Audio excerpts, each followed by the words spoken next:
Baik. Assalamualaikum warahmatullahi wabarakatuh. Selamat siang, salam sejahtera untuk kita semuanya. Saudara Dirjen, Sekjen, staf khusus dan teman-teman media yang saya hormati, terima kasih banyak sudah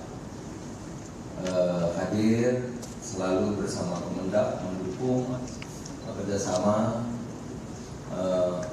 memberitakan secara luas kebijakan perdagangan. Sungguh saya memberikan apresiasi dan penghargaan yang tak terkira kepada teman-teman dari media.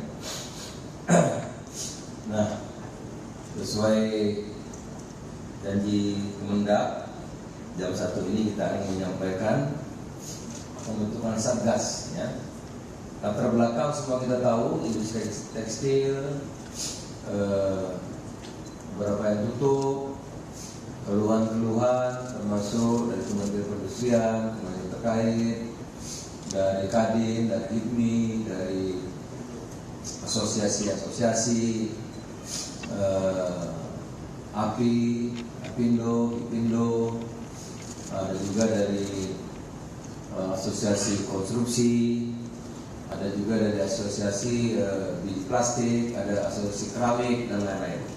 Yang hampir semua sama yang disampaikan oleh kita, maraknya produk-produk yang dikategorikan ilegal karena jauh daripada harga yang semestinya dan tidak bisa dipertanggungjawabkan SNI dan lain-lainnya, sehingga terjadi PHK, penutupan pabrik dan lain-lain.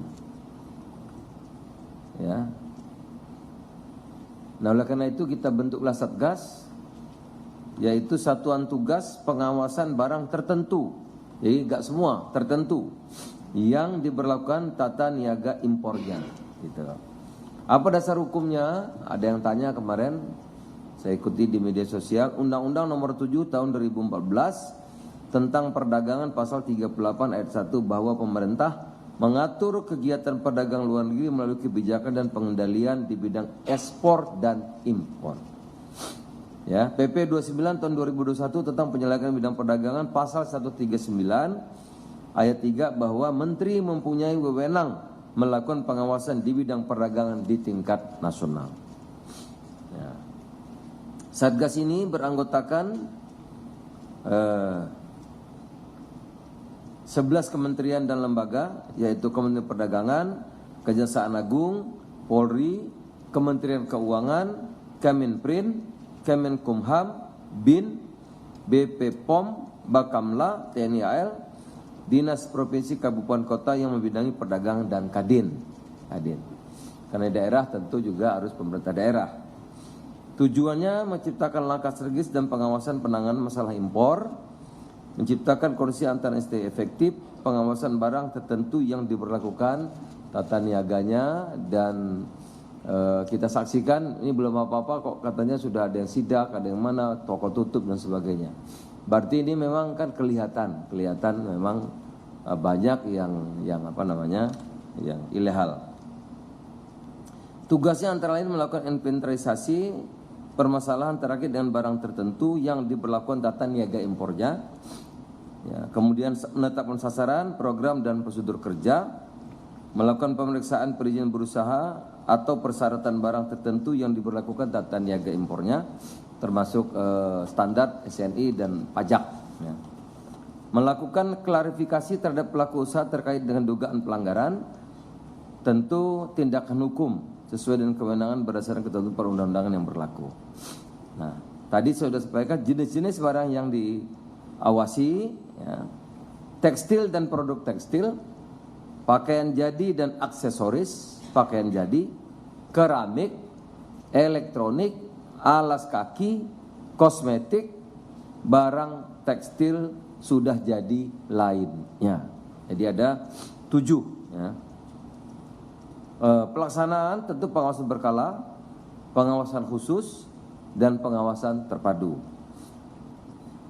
Nah, ini nomor poin G agar tidak jadi kesalahpahaman.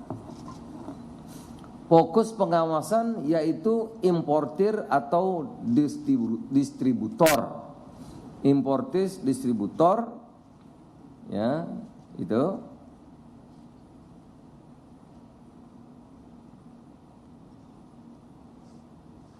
Itu. Jadi grosir besar, importir. Tentu akhirnya masuknya gimana?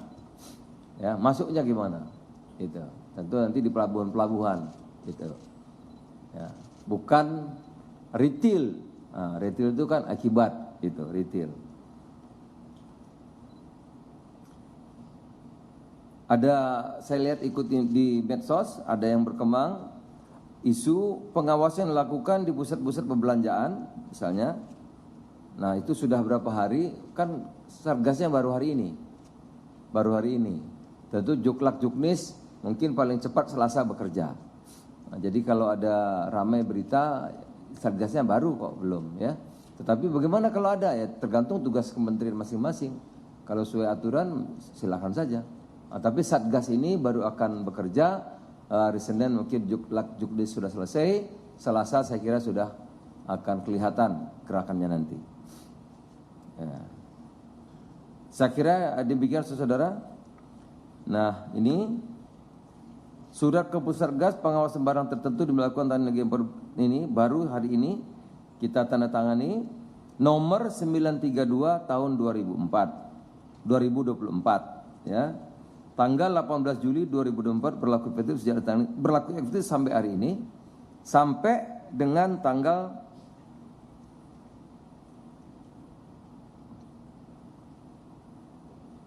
sampai akhir tahun ya. Sampai akhir tahun ini. Jadi karena dia waktunya setahun, nah, sampai tahun berjalan. Jadi sampai akhir tahun Desember 2024. Nanti kalau dilihat bagaimana pemerintahan yang akan datang, nanti akan dilihat lagi apa diperlukan lanjut atau tidak. Saya kira demikian. Kalau ada pertanyaan dipersilakan.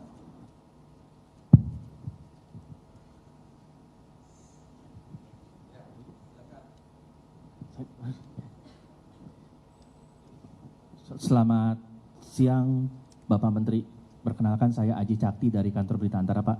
Saya cuma punya 2 pertanyaan aja untuk Bapak. Yang pertama, apakah barang-barang tertentu yang diberlakukan tata niaga import yang diberlakukan tata niaga import ini yang beredar di marketplace online, apakah ikut diawasi juga Pak? Mengingatkan di marketplace online Pak.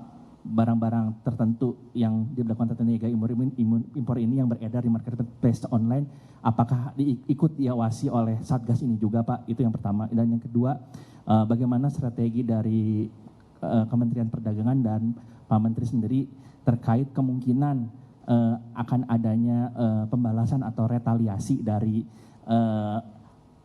negara-negara yang barang importnya diawasi ini Pak? Terima kasih. Ya semua diawasi, tapi fokus kepada distributor dan importir, termasuk nanti kenapa bisa masuk, ya kenapa bisa masuk. Negara dirugikan, nggak berpajak, industri dalam negeri hancur, ya kan itu. Balas luar negeri ya, kalau barang ilegal gimana? Dimanapun pasti itu haknya negara masing-masing. Apalagi kalau luar negeri ketat sekali. Coba saja saudara nyelundup kalau nggak ditangkap. Coba aja. Kalau mau coba-coba, apalagi ke Amerika, ke Barat, habis saudara. Di kita ini yang terlonggar gitu ya, terlonggar. Justru ini kita mesti tegakkan aturan. Nah, yang kedua tadi apa? Udah ya, online udah semua diawasi. Tapi tujuannya grosir, importir dan kenapa bisa masuk? Ada lagi? Kalau nggak ada, terima kasih. Selamat siang. Ya. Pak Zulhas. Andi Pak dari Katadata. Ada beberapa pertanyaan tadi. Jangan kan banyak-banyak Andi. Iya 2 aja Pak kalau gitu Pak. 2 aja lah. Pertama kan tadi Bapak di paparan bilang yang akan diawasi adalah importir dan grosir ya Pak. Untuk retailer tadi Bapak udah bilang itu kan dampaknya. Berarti dari Satgas ini gak akan memeriksa di pusat perbelanjaan atau akan ke sana juga atau gimana? Ya kalau diperlukan. Tapi bukan sasarannya. Oke. Ya, kalau diperlukan informasi kan bisa. Ya. Yang kedua Pak, untuk wilayah pengawasannya yang fisiknya itu bakal ada tambahan pengawasan atau pengetatan pengawasan di pelabuhan-pelabuhan quote unquote tidak resmi atau seperti apa? Ya semuanya, ya. Yang dapat informasi nanti ya. Udah Semuanya. udah Iya. ada Kan nggak mungkin orang ilegal datang sendiri turun dari langit kan, jadi masih ada masuknya, grosirnya, importirnya kan masih ada. Oke? Udah ada informasi itu berarti ya Pak? Ya? Ada, kalau enggak kita nggak bergerak dong. Siap. Oke. Ada banyak. Ada lagi? Ya, terakhir ya. Siang Pak, Zulhas Insi dari Media Indonesia Pak. Izin menanyakan soal tadi usulan untuk pemindahan jalur utama ke Pelabuhan Timur ya Pak ya. Nah ini Pelabuhan Timur ke arah timur. Nah ini tujuannya seperti apa sih Pak gitu? Apakah Maksudnya? untuk pintu masuk Pak? Oh itu ke soal lain Impor? lagi. Ini Satgas kok ngomongnya. Tapi apakah ada Satgas rencana dulu ke sana aja. juga? Apa lagi? Sudah ya? Saudara-saudara terima kasih banyak. Jadi Senin saya kira paling lambat Selasa kita sudah bisa bergerak. Sekarang titik-titik sedang dikumpulkan ya. Tentu bagaimana strateginya kemana ya jangan dikasih tahu tuh. Kalau dikasih tahu mah nanti bubar semua ya. Itu nanti kita tahu-tahu rapat terus bergerak begitu aja. Terima kasih teman-teman. Selamat siang. Assalamualaikum warahmatullahi wabarakatuh.